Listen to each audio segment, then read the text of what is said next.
with Faraz Shaukat Ali. And a wonderful morning to you. This is Newsline, live as always from the Newsfirst studios in Dawson Street in Colombo. And this morning we posed the question, is resignation enough, or should there be a full prosecution and accountability as permitted by law? That is the question. We have Mr. Rusripala Tenakun, that very vociferous public interest activist, with us this morning. Very good morning to you, Mr. Rusripala. Good morning, Faraz, to you as well. Thank you for being here, and the question is very simple.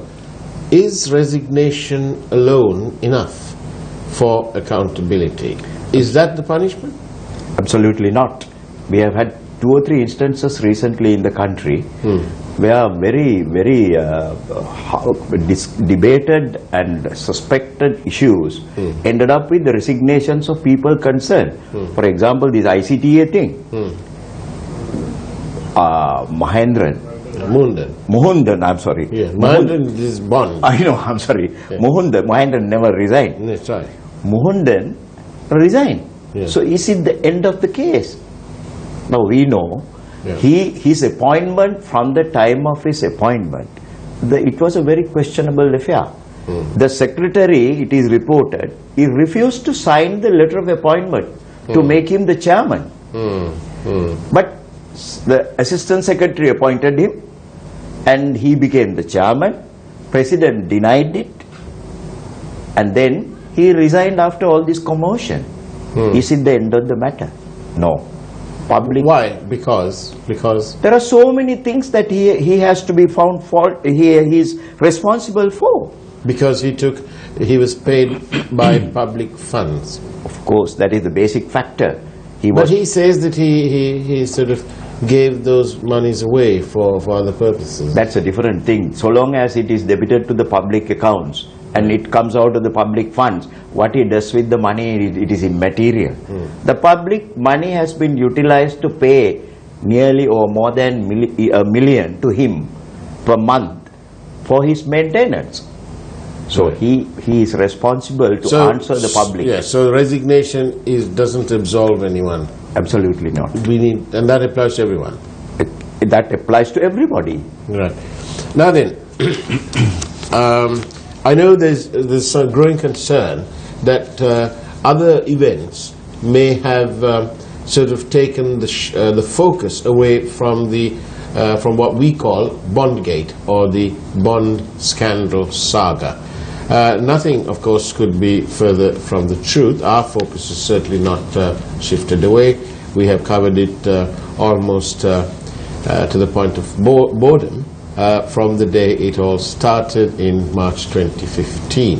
The concern started then. But, Mr.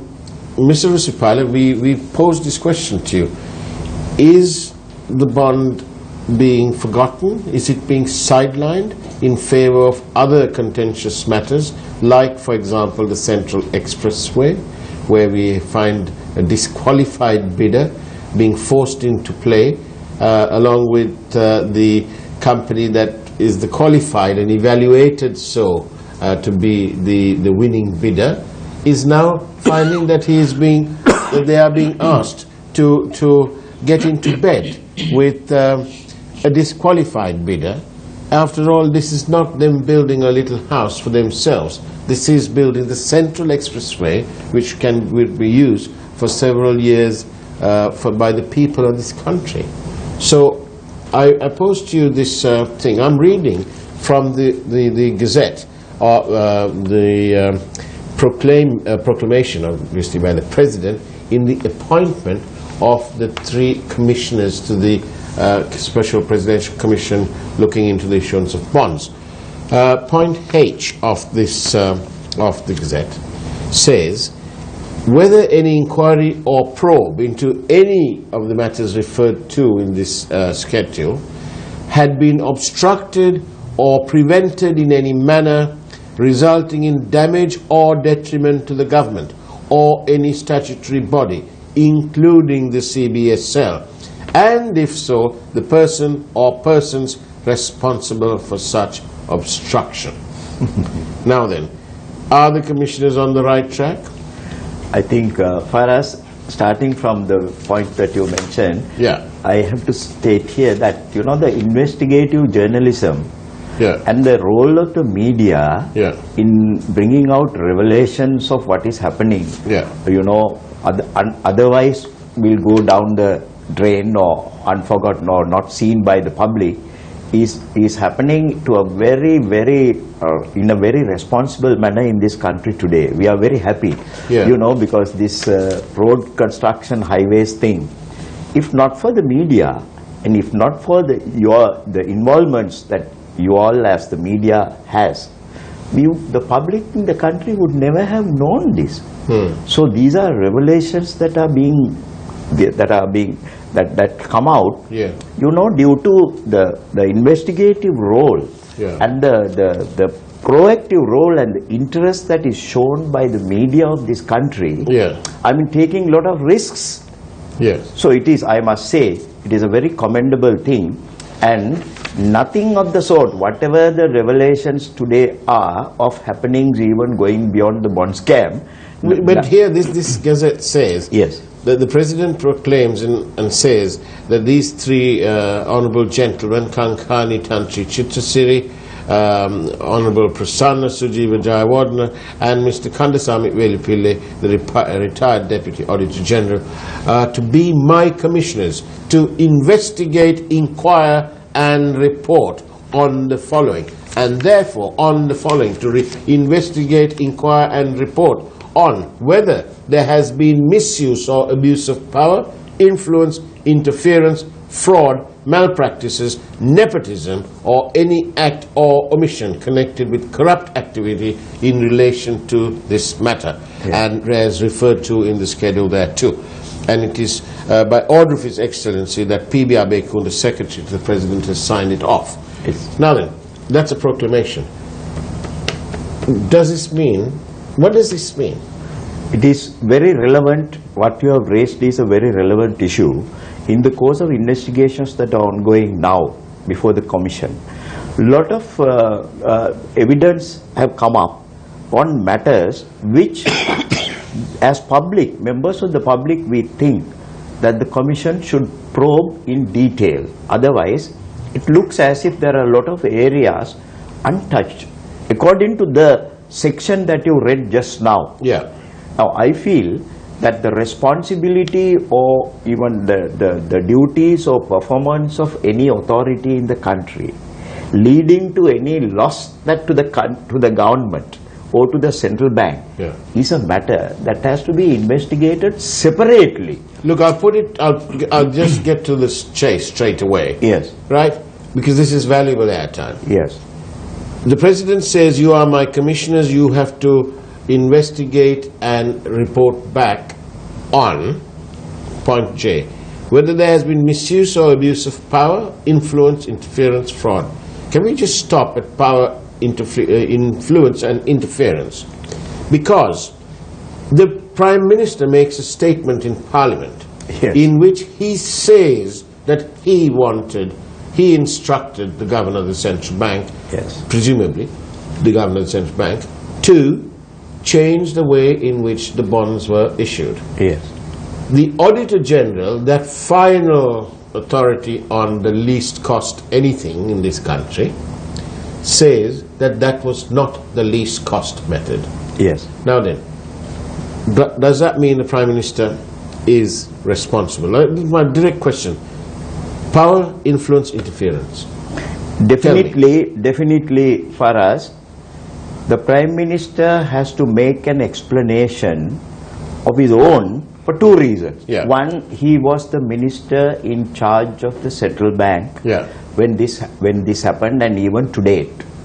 So his actions as the minister, to what extent it has influenced this action and the subsequent things that happened, is a matter that warrants an explanation by the whole country.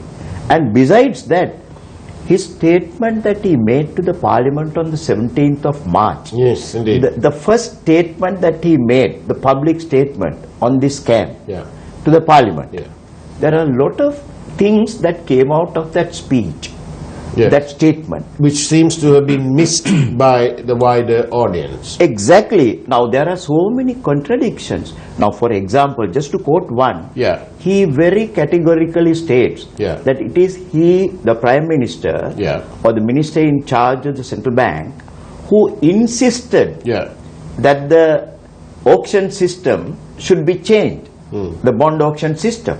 That you must do away with the public, the private placements.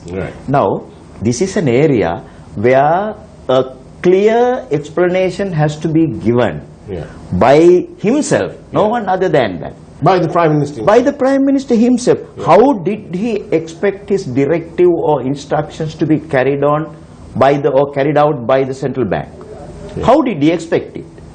By merely telling Arjuna Mahendran at some point or some place, maybe you're a cup of coffee and a cupcake. It can't, because this has cost this is not as flippant as that, is it? No, it has cost the country, Faras, billions. What should Mr. Mahendran have done when his minister said, look, Cham, I want the system changed, right? What should he have done? He should have definitely gone before the monetary board, of which he is the chairman anyway. He is the chairman. The authority, according to the laws of this country, according to the precedence practices that are followed by the central bank, he should have got the approval of the board. I see. The monetary board, by way of a decision. So that is where the misuse or abuse of power comes in. Exactly. Because his instruction has cost the country billions of money. Billions. It has also caused a lot of damage to the employees' provident Which fund goes money. back to point H, whether any inquiry or probe into any of the matters referred in the schedule had been obstructed or prevented in any manner, resulting in damage or detriment to the government or any statutory body, including the CVSL. Another very vital area for us. I don't know whether proper attention has been focused on this matter. Now you have been involved in this. I will ask you to please recall how many times the ongoing investigations have been sidelined in the process without bringing it to a conclusion. Take the first instance. The President insisted on an investigation while he was abroad. Correct. And what was the investigation installed by the Prime Minister? He appointed the 3 UNP lawyers into the committee. And to be fair, even they said we need to investigate perpetual. Their report, when it was submitted to the Parliament on the 19th of May that year, they recommended that further action should be taken. Nothing of the sort was done. Isn't it criminal? Isn't it tantamount to a criminal breach of trust, if nothing else, that it took them so long? 2 months. I wonder why, and I'd like a forensic investigation to reveal how much of money was made between the time of the award and the concern and criticism that was raised, between that time and the time the 3-member committee reported. 2 months. How much of this money, of this 12-point-something billion, was made just in those 2 months? Now, if proper action was taken for us at the proper time, when the matter first came up, there was a hue and cry in the Parliament. They asked for a debate. Nimal Siripal Silva, leader of the opposition then, he said that we have to debate the statement made by the Prime Minister in the Parliament. He said that. The Hansard says this. That was never allowed. And even the report... But he said something else. He said something with reference to the committee. Definitely. They all disputed the committee. They said, we have no trust in this committee. The committee was a personal-like appointment of the Prime Minister for his information. But he said something. It's in Sinhalese. Do you think you can read that out? It's a bit that he says, I was in touch with the committee again. Yalit. Oh no, that is a different point. But the Prime Minister has, in his statement, says that he has met the committee while the committee was in progress. or proceeding Right. for them to inquire into some areas which he thought should be further investigated. So Right. which means that he was in constant touch with the committee even while they were investigating into the matter. Yes. So I mean this suspicion that's expressed by the parliamentarians about the status of the committee, I mean they are very justified. You know, there are others that are involved as well. What is the role of Sujiva, for example? I mean, he wrote a book. I want to know who paid for that book. I want to know because I'm a member of the public. Arjun Mahendan, obviously, we know about his involvement. There's poor Mr. Dr. Harsh De Silva who got entangled in this whole footnote club. And then there was, you know, in that speech on the 17th of March, there were so many anomalies that you quite rightly point out. Yes. But do you remember that the Prime Minister, he forgot to mention that there was one other person at that meeting, none other than Malik Samaravikrama. None other than Malik Samaravikrama. Yeah, very, very serious lapse, or whether it's a lapse of, or but he dropped it deliberately, we don't know. But there is another point arising out of that for us. Now this meeting was held in the ministry, in a unit coming under his ministry. Yeah. So he was fully aware of this meeting. Yes. And he should have given the sanction for this meeting to take place. And do you think Kabir Hashim, who was Minister of Highways, do you think he just lent them his rubber stamp? That can never happen. That can never happen. How can a minister who has no authority or voice or approval to go into that I other want area? to know, Mr. Spal, how did they come up with this 15 billion? Did they get a request from the ministry, the line ministry, you know, in charge of the highways? Did the RDA write them a letter? What? How did it happen? For me, it appears it's a very strange coincidence. Perpetual Treasuries submitted bids for 15 billion on that date. Yeah. And this requirement of 15 billion that was discussed on the previous day of the bond auction, the amount has a very, very strange coincidence between these. Now, to all those skeptics out there who'll say, oh, come on, that was a coincidence, I'll give you another coincidence in that case. In the Central Expressway, in May 2016, the Cabinet goes ahead and says we need $1 billion loan to complete this Section 3 of the Central Expressway and the Kelaniya to Rajagiriya Road. Okay? Yes.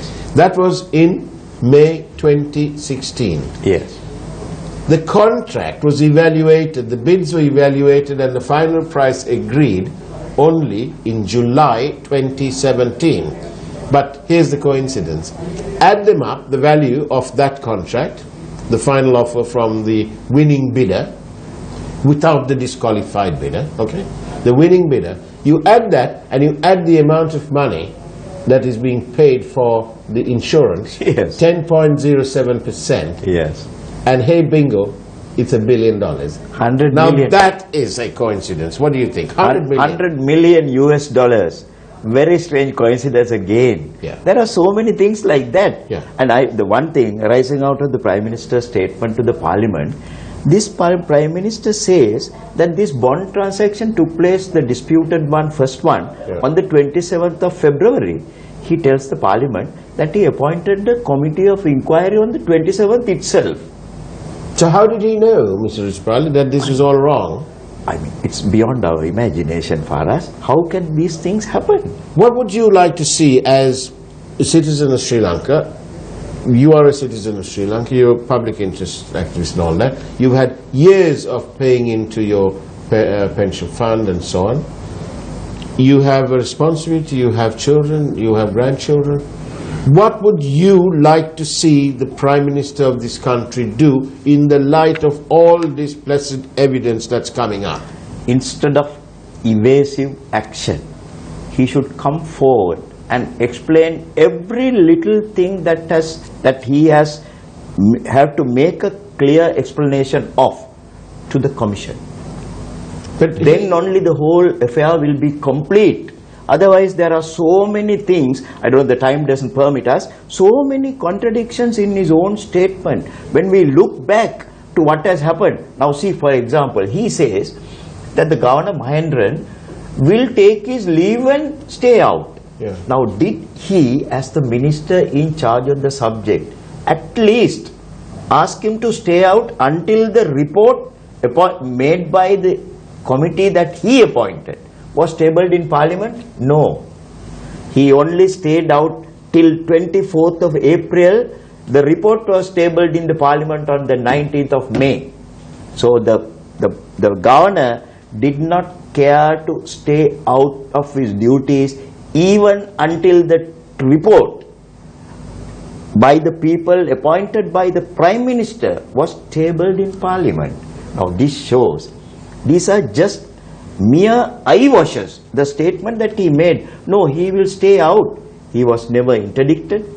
At least if he was sent on compulsory leave for us, the second bond issue scam, which amounted to very much more than the first one, which caused severe more losses to the government and to the country, would have never taken place if he had acted properly. No, just sent him on compulsory leave. Right. No interdiction necessary. Right. I mean, that is a severe lapse on the part of the minister in charge of the subject, which has caused a loss to the country, which falls within the section that you mentioned just now. Whether there has been misuse, abuse of power, influence, interference, fraud,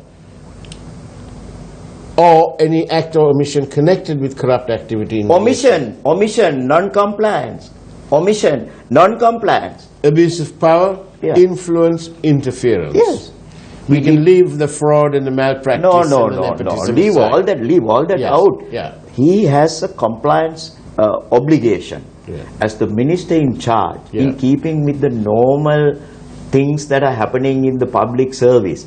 When a public servant is accused of or alleged with certain offences or something, the very fact that he is alleged, that's enough for him to have taken some action. If he did that, the second bond scam, which amounted to 3 times more than the first one, would never have taken place. You see, and these contradictions and these contradictory statements from none other than, so sadly for all of us, from our Prime Minister, for heaven's sake, the 4th time round Prime Minister of this country, a record on its own. But just look at what he's done with the bond, with the Central Expressway, Mr. Rajipala. At the beginning, they created an impression that the Chinese were very expensive. And they said that Central Expressway Section 3 would be done by the Japanese under JICA. All of a sudden, it has now come through a Japanese bank, right? And there is no explanation as to why the bidders were only limited to Japanese companies.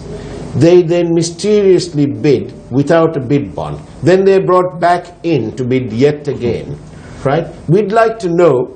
Actually, we will be asking our legal team on Newsfirst, we'll be asking them to send a right to information request as to find out who is the declared local agent for this bank, as well as who the declared agent is for the winning bidder, and who is the agent for the disqualified bidder. We'd like to know these answers, and we hope that they're not going to hide under the RTI and hide and play pucks, basically. No, there are so many things that come to the public eye for us. Number one, it is an unsolicited contract. That's right. That's another point. And he has chosen Japan, between Japan and China. Yeah. Choosing is his, or whoever who has had the final say. And it is a commercial loan. A commercial loan at the highest rate of interest that we know of a big project loan like this in this country. The default interest rate is between 2 and 2.2%. Yes. Now then, that's a top of LIBOR. But it's a Japanese yen based loan. Yes. Do you think we'll be in trouble just like the Hilton loan? Do you remember the Hilton? Yes. Hotel developers? Yes. For all the efforts made by the promoter, Conor Pereira, God bless him, to change the yen to a dollar-based loan, Yes. failed. I mean, we wonder why. You were talking about the interest rates, but Yes. there are so many other appendages attached to this loan, like the insurance factor. Yes, which is 10.07. 10.07. In a peacetime What is the scenario. risk? What is the risk? I mean, these are areas where it adds on to really the cost of the loan.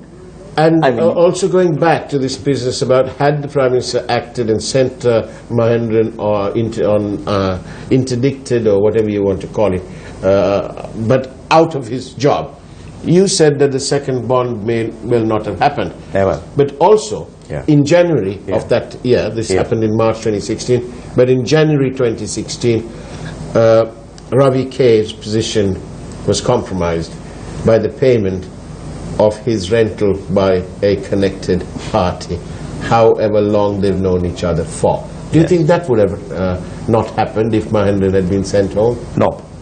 No. All these things would not have happened. And how many things? And this second bond, you know, it was totally financed by the central bank itself. A perpetual- viewer is asking, Yes. saying to me, please find out who the agent is for the insurance. Yes, I think you will, a proper investigation will bring out all these things. Do you know, after the war, under the Rajapaksa administration, Yes. they brought this insurance premium business to single digits. Yes.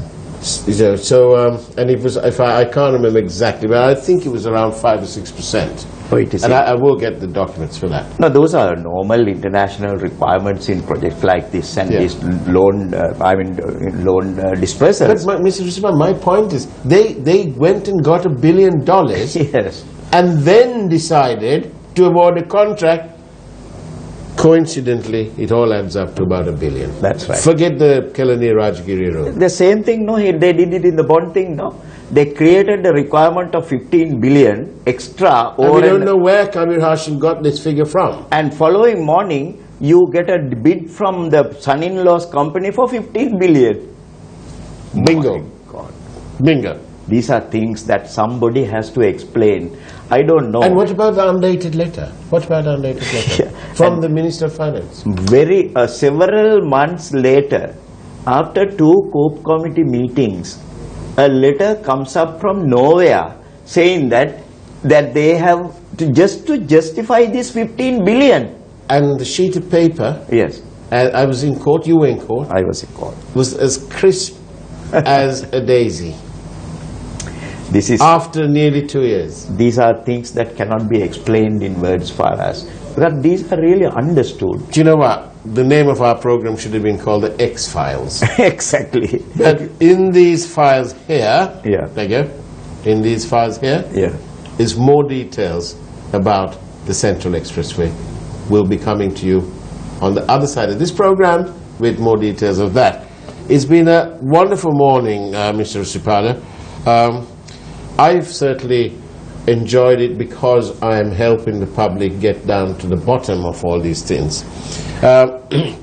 Do you think that these road projects and so on are being, that there's a fraud, that it may be fraudulent because the monies made in the bond scandal is being sort of plugged?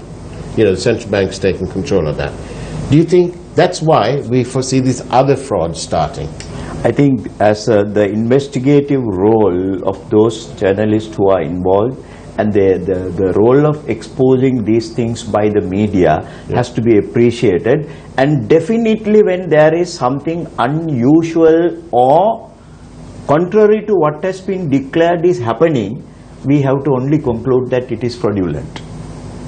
I'd like to, if this is so easy to make money, I'd like to be involved in one of these things because it makes so much money and it's all tax-free apparently. It's okay. I can stick it in some safe, but I'll have to buy a safe. Do you have a safe? Can I borrow? No, but don't forget that to become one of these also you need a lot of money. And you need great investment. It is for that purpose that they are earning these monies.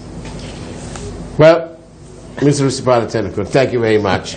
Monday the 4th of September 2017. That's the way it is from Newsline. Take care and God bless.